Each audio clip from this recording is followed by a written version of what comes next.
आनंदपुर एक बहुत ही सुंदर और खुशहाल गांव था। गांव की सुंदरता देखते ही बनती थी।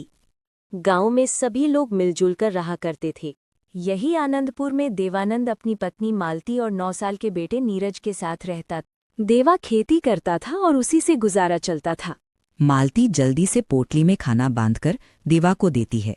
देवा कुदाल लेकर खेत की ओर निकल जाता है। रास्ते में उसके दोस्त राजू और प्रेम मिल जाते हैं। हमें काम पर जाना है, लेकिन इस बार गांव में जबरदस्त ठंड पड़ने वाली है। हम उसी पर चर्चा कर रहे हैं। हमें सुनने में आया है कि इस बार खून जमा देने वाली ठंड पड़ेगी। तुम्हें याद है, पिछले साल 6 लोगों की ठंड से मौत हुई थी।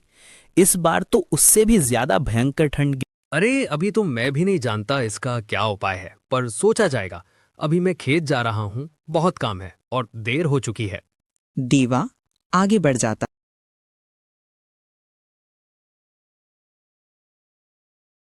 इस बार बहुत ठंड पड़ेगी। क्यों ना जंगल से सूखी लकड़ियां काटकर जमा कर लूं। ठंड बढ़ेगी तो मैं अच्छी कीमत पर बेचूंगा और खूब पैसा कमाऊंगा। वो खुश होकर घर लौटने लगा।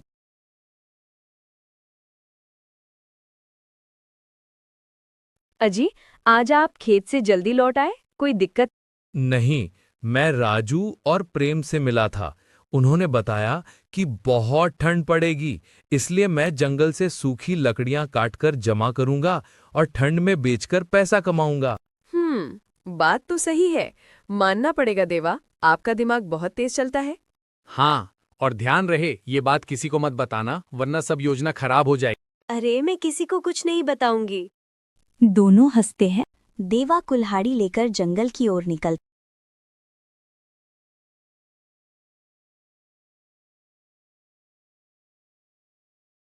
इधर गांव में 2 महिलाएं आपस में बात कर।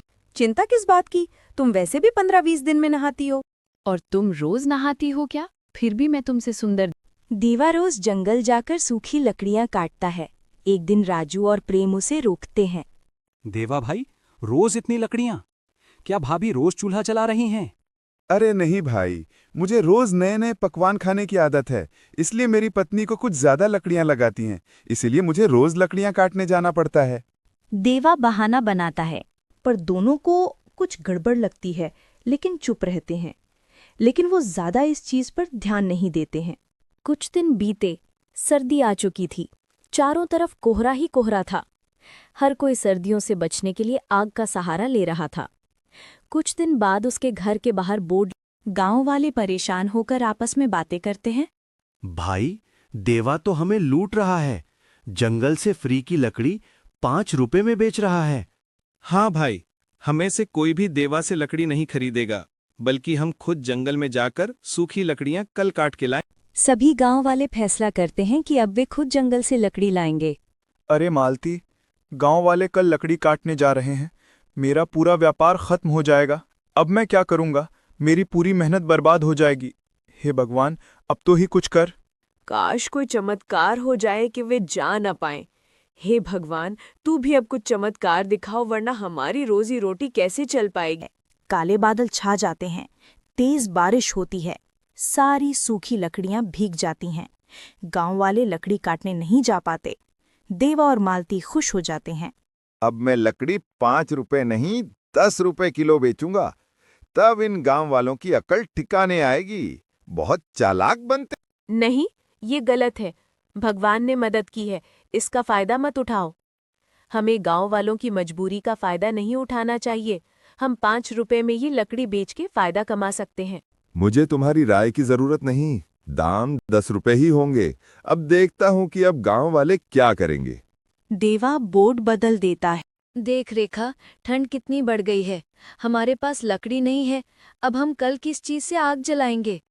इस ठंड में बिना आग के रहा ही नहीं जाता। देवा पहले 5 रुपए लेता था, अब 10 ले रहा है। लोगों को लूट रहा है। लेकिन बहन, हम लकड़ी खरीदने के अलावा कुछ कर भी नहीं सकते हैं। बिना लकड़ियों के हम आग कैसे चलाएंगे? सब लाचार होकर आग दाबते हैं। गांव की एक बहुत बूढ़ी औरत देवानंद के पास आती।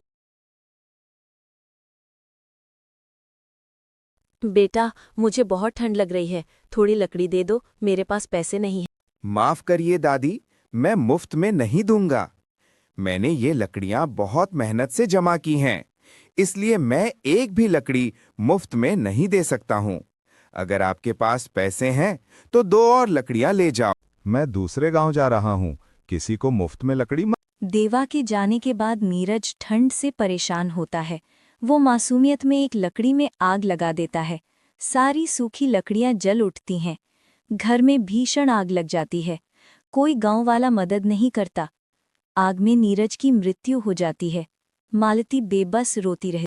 देवा लौटकर घर को राख बना पाता है। मालती उसे सब बताती है। देवा फूट फूट। शांतिनगर गांव में सूखा पड़ा है। खेत बंजर है। लोग परेशान हैं। राघव अपने घर के बाहर खड़ा है। अब तो पूरे गांव में अकाल की हालत है। पानी का नामो निशान नहीं। लगता है अब यहाँ रहना बेकार है। कुछ काम के लिए बाहर जाना ही पड़े। राघव अपना झोला उठाता है और दूसरे गांव की ओर निकल पड़ता है। राघव नए गांव में पहुंचता है। चारों ओर अजनबी लोग हैं। वो एक अमीर किसान के घर पहुंचता है। सेठ जी, मैं राघव हूँ, दूसरे गांव से आया हूँ। हमारे गांव में अकाल पड़ गया है। अगर आपके यहाँ कोई काम मिल जाए तो बड़ी कृपा होगी। अरे भाई, तुम्हारी हालत तो बड़ी खराब लग रही है। खैर, एक काम तो है, पर थोड़ा कठिन है। सेठ जी, मैं मेहनत से नहीं डरता। आप जो भी कहें पूरा। ठीक है, मेरे पास 50 गायें और उतनी ही भैंसें हैं। सुबह शाम उन्हें चारा पानी देना होगा और गोबर साफ करना होगा। महीने के अंत में तुम्हें 400 रुपये और 2 वक्त का खाना मिलेगा। मंजूर? सेठ जी, 2 वक्त का खाना भी देंगे? ठीक है, मैं ये काम कर लूंगा। बस एक बात, अगर इजाजत दें तो मैं गौशाला में ही रह जाऊं। मैं इस गांव में नया हूं, रहने की जगह नहीं है। राघव ईमानदारी से काम करता है। गौशाला चमकती रहती है। सेठ खुश है। राघव, तुम्हारा काम देखकर दिल खुश हो गया। गायें ज्यादा दूध दे रही हैं, सफाई भी बेहतरीन है। आज से तुम्हारी तनख्वाह बढ़ाकर 400 रुपए कर रहा हूँ। सेठ जी, आपका बहुत धन्यवाद। आपकी दया से ही सब संभव हुआ। धीरे धीरे राघव पैसे बचा लेता है और एक छोटी सी झोपड़ी बना लेता है। सेठ जी, आजकल गांव में चोरी बहुत बढ़ गई है। मेरे पास कुछ रुपए जमा हैं। डर लगता है कि कहीं चोरी न हो जाए। ऐसे में तो गांव के जमींदार वीरेंद्र सिंह ही हैं जिन पर भरोसा किया जा सकता है। लोग कहते हैं कि वो बहुत ईमानदार और दयालु हैं। तुम अपने पैसे उनके पास रख दो। ठीक है सेठ जी, मैं आज ही उनसे मिलने जाता हूँ। राघव दरवाजे पर पहुंचता है। पहरेदार कहाँ जा रहे हो? रुको वहीं। जमींदार साहब से मिलना है। कुछ। नमस्ते जमींदार जी, मैं राघव हूँ। विनोद सेठ के यहाँ काम करता हूँ। मैंने मेहनत से कुछ पैसे बचाए हैं और गांव में चोरी बढ़ गई है, इसलिए चाहता हूँ कि पैसे कुछ दिन आपके पास रख दूं। कितने पैसे हैं तुम्हारे? लगभग 5,800 रुपये बहुत मेहनत से जमा किए हैं। अच्छा, चिंता मत करो, तुम्हारे पैसे मेरे पास बिल्कुल सुरक्षित रहेंगे। धन्यवाद जमींदार जी, अब चैन से रह पाऊंगा। जमींदार मुस्कुराते हुए अंदर ही अंदर लालच में। हाँ, तुम्हारे पैसे मेरे पास ही अच्छे लगेंगे। नमस्ते जमींदार जी, मैं राघव। आपको याद होगा मैंने 5800 रुपये रखवाए थे। अब वो पैसों की मुझे बहुत जरूरत है, इसलिए वो पैसे आप मुझे दे दीजिए। कौन राघव? कौन से पैसे? मेरे पास तो ऐसे बहुत लोग आते हैं। कोई रसीद है तुम्हारे? क्या? मैंने तो आप पर भरोसा करके रखे थे। कोई कागज नहीं लिया, बस आपके शब्दों पर विश्वास। फिर तो माफ करना भाई, मैं बिना कागज कुछ नहीं मानता। लगता है तुम झूठ बोल रहे हो। वो अपने नौकरों को बुलाता है और राघव को पीटने का आदेश देता है। राघव बेहोश होकर घर लौटता है। विनोद सेठ राघव के घर पहुंचता है। राघव भाई, तुम 2 दिन से काम पर नहीं आए, क्या हुआ? सेठ जी, जमींदार वीरेंद्र सिंह ने मेरे पैसे नहीं लौटाए, उल्टा मुझे मार पीट कर निकाल। क्या? मैंने तो सोचा था वो ईमानदार है। गलती मेरी थी जो मैंने तुम्हें उसके पास भेजा। पर चिंता मत करो, मेरे पास एक तरकीब है। विनोद सेठ उसके कान में प्लान बताता है। विनोद सेठ बहुत सारे पैसे लेकर जमींदार के घर जाता है। नमस्ते वीरेंद्र जी, मैं कुछ महीनों के लिए दूसरे राज्य जा रहा हूँ। सोचा आपके पास 50,000 रुपए रखवा दूं। चोरी का डर। अरे सेठ जी, आपके पैसे मेरे पास पूरी तरह सुरक्षित रहेंगे। आप बिल्कुल भी चिंता मत करो। तभी राघव अंदर आता है। अरे राघव, अच्छा हुआ तुम आ गए। पिछले बार पहचान नहीं पाया था, माफ करना। ये लो तुम्हारे पैसे, और मेरे लोगों की हरकत के लिए भी माफ। राघव पैसे लेता है और बिना कुछ बोले चला जाता है। वाह जमींदार जी, आप तो बहुत ईमानदार निकले। अब मैं अपने पैसे रखवा सकता हूँ निश्चिंत होकर। तभी विनोद सेठ का नौकर भागता हुआ आता है। मालिक, अब आपको बाहर जाने की जरूरत नहीं, व्यापारी खुद गांव आ रहे हैं। अरे ये तो बढ़िया हुआ, अब पैसे रखवाने की जरूरत नहीं है। धन्यवाद जमींदार जी, अगली बार जरूर आऊंगा। सेठ अपने पैसे लेकर चला जाता है। जमींदार का चेहरा उतर जाता है। राघव, मेहनत और ईमानदारी की कमाई कभी बेकार नहीं जाती।